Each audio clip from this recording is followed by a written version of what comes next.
Evangelho desta missa é bastante longo, são 20 versículos, né?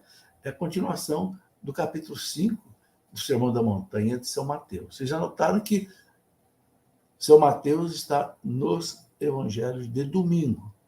Durante a semana é São Marcos, mas no domingo o evangelho é São Mateus. Ok? É assim que a igreja vai alternando nos anos A, B e C da liturgia. Bom, aqui é uma parte longa do Sermão da Montanha, né? Que eu vou lendo aqui e mais ou menos eu já vou detalhando, porque é bastante coisa, tá certo? Então, Jesus continua dizendo, né? Não penseis que eu vim abolir a lei e os profetas. Não vim abolir, mas para dar-lhe pleno cumprimento. Né? Ou seja, Jesus não veio acabar com o Antigo Testamento. Não, de jeito nenhum. Tanto assim que o Antigo Testamento está aí. Nós rezamos os Salmos, acabamos de ler uma leitura aqui do Eclesiástico. Jesus tornou os 10 mandamentos, que está lá no livro do Êxodo, perenes, vale para sempre. Né? Mas ele veio aperfeiçoar a lei. A lei do Antigo Testamento foi feita para preparar aquele povo que estava num atraso muito grande, lá atrás, um atraso moral. Deus foi devagarinho preparando aquele povo até chegar a Jesus. Então, a lei, né, como diz São Paulo, a lei não salva. A lei ela só mostra o pecado, mas ela não tira o pecado. Quem tira o pecado é a fé em Jesus Cristo, São Paulo fala. A lei de Moisés não salva ninguém, São Paulo fala. O que salva é a fé em Jesus Cristo. Ele fala na carta aos Gálatas. Mas Deus, pedagogicamente, foi purificando aquele povo até chegar em Jesus Cristo. Então, Jesus agora ele vai aperfeiçoar a lei. Ele não vai cancelar a lei. Não. Tanto é que ele fala, vocês ouviram isso, mas eu digo mais do que isso. Ou seja, ele vai aperfeiçoando. Certo? Muito bem. Em verdade, eu vos digo, antes que o céu e a terra deixem de existir, nem uma só letra ou vírgula serão tiradas da lei, sem que tudo se cumpra. Então, a lei está aí. Ela vai ser cumprida, só que vai ser cumprida não de uma maneira exterior, como era no Antigo Testamento, mas agora de uma maneira interior. A grande novidade que, meus irmãos, que Jesus trouxe no Sermão da Montanha, é que aquilo que os judeus viviam de maneira exterior, mecânica, né? Os doutores da lei, eles achavam que cumprindo aqueles preceitos, eles estavam salvos. Deus era obrigado a salvá-los. É como se eles mesmos se salvassem. Não é Deus que salva. Não. Não. Jesus vai mostrar que não. Não somos nós que nos salvamos, é Deus que nos salva. E a lei não é para ser vivido mecanicamente. A lei não é para ser vivida de maneira assim exterior, mas de maneira interior. Não é mais a letra, agora é o espírito. É isso que esse é o aperfeiçoamento que Jesus veio trazer, né? Então, Jesus coloca bem claro: quem desobedecer a um só desses mandamentos, por menor que seja, ensinar os outros a fazer o mesmo, será considerado o menor no reino dos céus. Quer dizer, a lei não é para ser revogada, não, é para ser aperfeiçoada, né? E Jesus deixa claro isso, para ficar claro que ele não veio destruir a lei. Não. O Antigo Testamento, você tem que olhar como fosse o povo, como se fosse uma criança.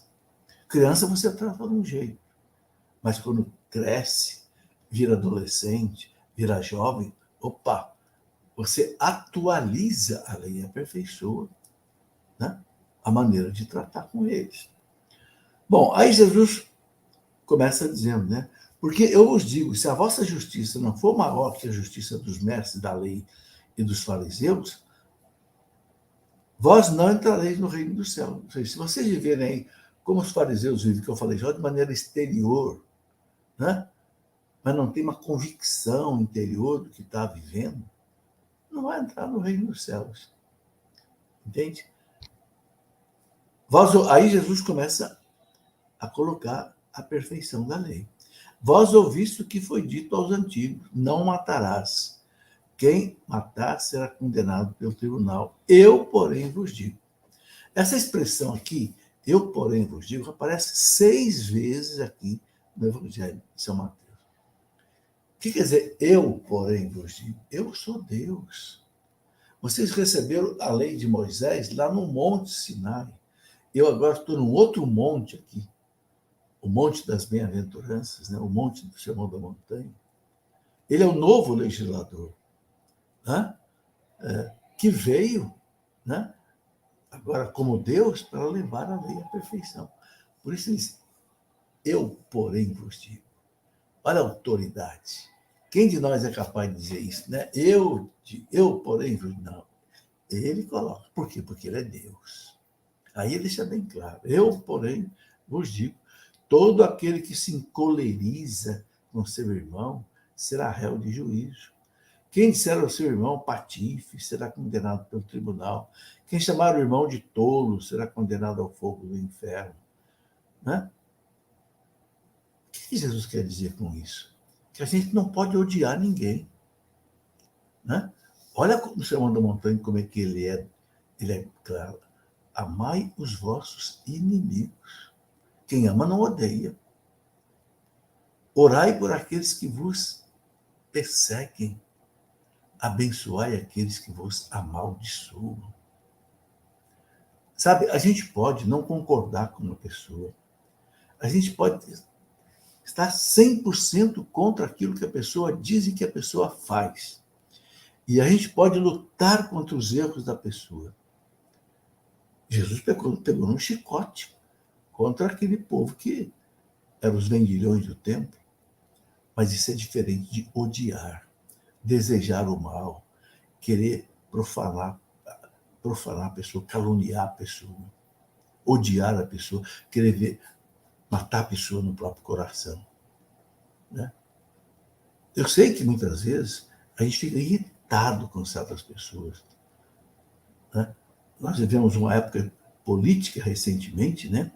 Que eu vi muita gente odiando. Né? Tomara que morra. Ele precisa morrer. Não, não podemos fazer isso. Não podemos. A gente pode não gostar, discordar, lutar contra, mas odiar, desejar o mal, isso não pode fazer. É o que ele está dizendo aqui. Né? Então, é o que ele coloca no Sermão da Montanha. Realmente, isso é algo muito difícil. É um dos pontos mais difíceis do cristianismo, amar o inimigo. Amar o inimigo quer dizer, você não vai odiar, você vai rezar por ele. Então, o que a gente precisa fazer pelas pessoas que a gente não gosta, pessoas que fazem o mal, pessoas que estão num caminho mal? Rezar pela pessoa. Não odiar a pessoa. Não desejar que a pessoa morra, que fique doente, não. Não faça isso, não. Eu sei que é uma tentação, eu vejo muita gente na internet aí, né? Muitas vezes na briga política acontece isso, né? Mas a gente tem que se conter. Porque Jesus manda, né? É impressionante, meus irmãos, que os mártires, quando eram martirizados, eles não odiavam as pessoas que o matavam. Né? É como Jesus na cruz, Pai, perdoai-lhes. Não sabem o que fazem, ainda justifica ainda. Não só pede perdão ao Pai, mas ainda pede ao Pai, deixa para lá, é porque eles não sabem o que fazem. Sabe, gente, vamos dizer para Deus, Pai, perdoai-lhes. Não sabem o que fazem. Olha como Jesus falou. Eu sei que isso não é fácil, não. Né? Mas Jesus está falando aqui para nós. Né? Olha que ele fala, portanto, quando tu estiveres levando a tua oferta para o altar, e ali te lembrar que teu irmão tem alguma coisa contra ti, deixa a tua oferta aí diante do altar e vai primeiro reconciliar com teu irmão. Só então vai apresentar a tua oferta. Né? Então, reconciliar. Eu sei que às vezes a culpa não é da gente. Então, eu não tenho que me reconciliar com a pessoa se a culpa não é minha. Mas se a culpa é minha, se eu feri a pessoa, se eu magoei a pessoa, eu não posso fazer a minha oferta para Deus em paz. Então, melhor deixar a oferta aqui guardada, vai lá reconciliar, vai lá pedir perdão. Vai lá pedir perdão. Se eu errei, eu tenho que ir lá pedir perdão. E o perdão faz muito bem. Eu sei que o perdão é difícil, porque o perdão é um gesto assim, meio de humilhação para a gente, mas é uma santa humilhação, né? São Francisco de Sales dizia, ninguém se torna humilde se não passar pela humilhação. Então, pedir perdão não é fácil não, né? Mas faz muito bem para a gente, né? E aí Jesus coloca uma coisa que é interessante, procura reconciliar-te com teu adversário enquanto caminha contigo para o tribunal. Senão o adversário te entregará ao juiz, o juiz te entregará ao oficial de justiça e tu serás jogado na prisão. Em verdade, eu te digo, dali não sairás enquanto não pagares o último centavo. Sabe o que eu vejo aqui, o purgatório? Se eu não acertar minha vida aqui com os meus inimigos antes de eu morrer, de repente eu vou ter que pagar até o último centavo lá no purgatório. É uma reflexão que eu faço aqui sobre esse texto. Está melhor a gente reconciliar com todo mundo em vida, não morrer com ódio de ninguém, não morrer com inimizade de ninguém. É tão triste a gente ver uma pessoa morrer brigada com o outro, né? Às vezes um irmão brigou com o outro, um filho briga com o pai, aí o pai morre. Isso é muito desagradável.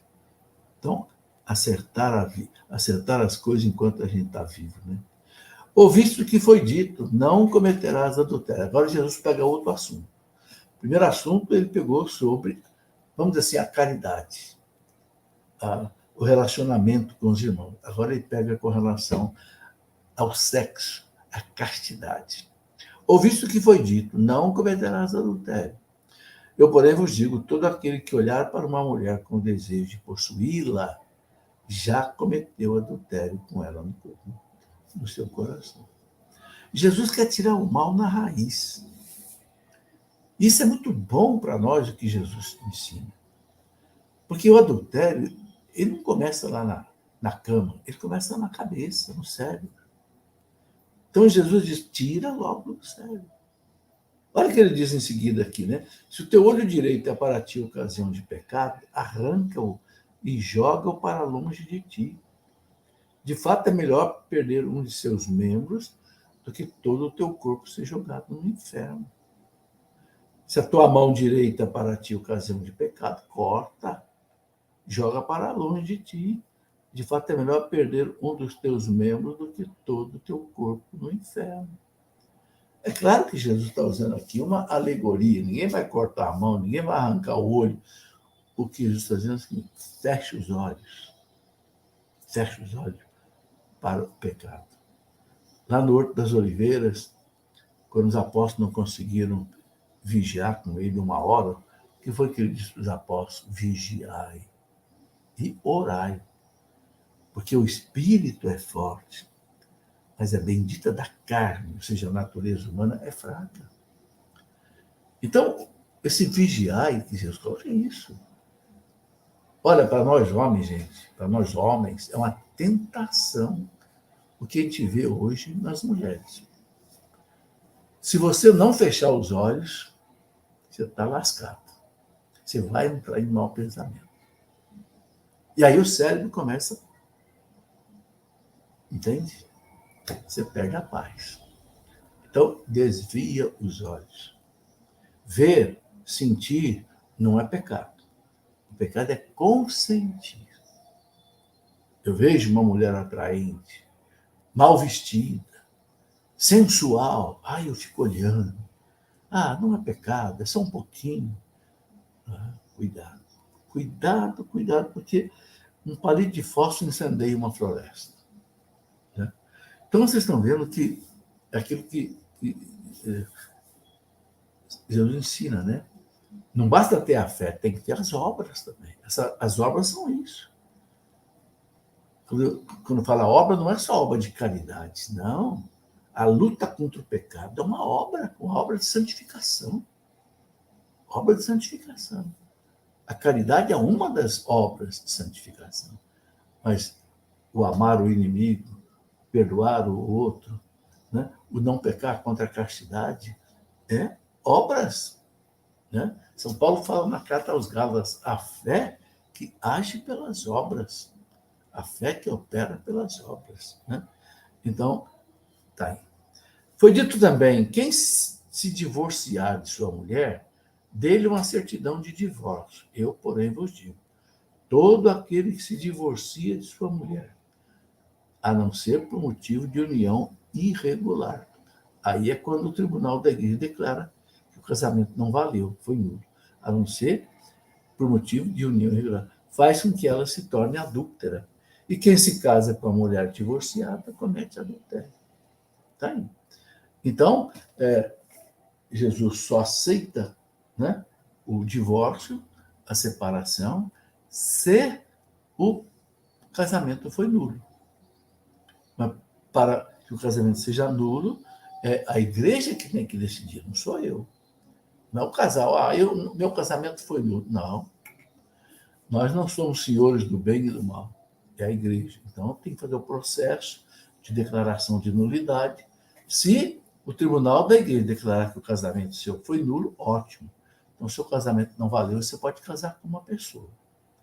Mas é a situação dos casais de segunda união.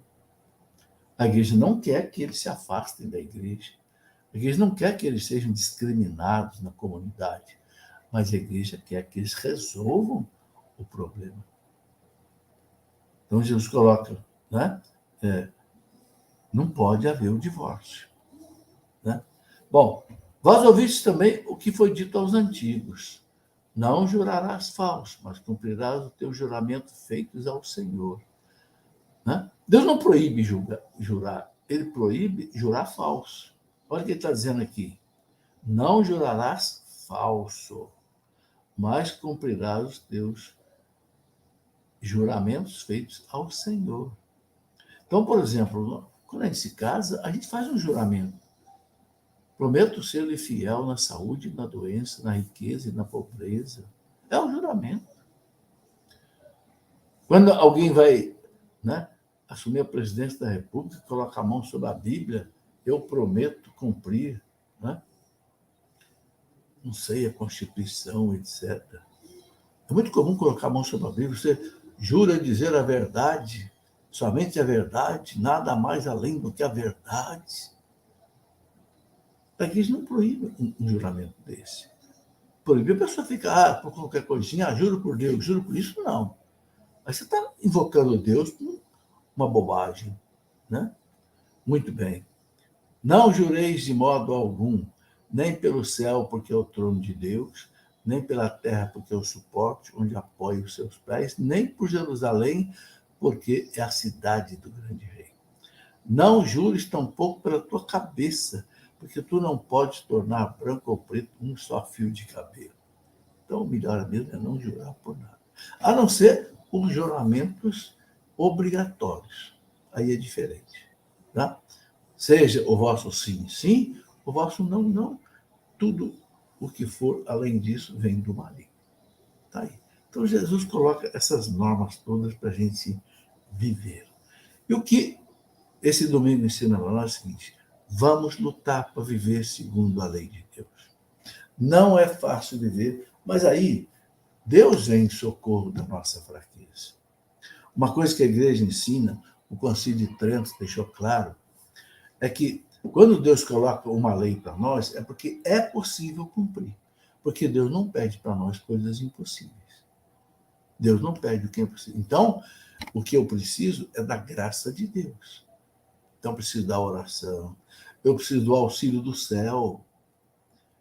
Eu preciso do auxílio de Nossa Senhora, de São José, dos anjos, da Eucaristia, da confissão quando eu caio, para continuar fazendo a vontade de Deus. E agrada muito a gente lutar para fazer a vontade, mesmo que a gente caia. Jesus sabia que a gente ia cair.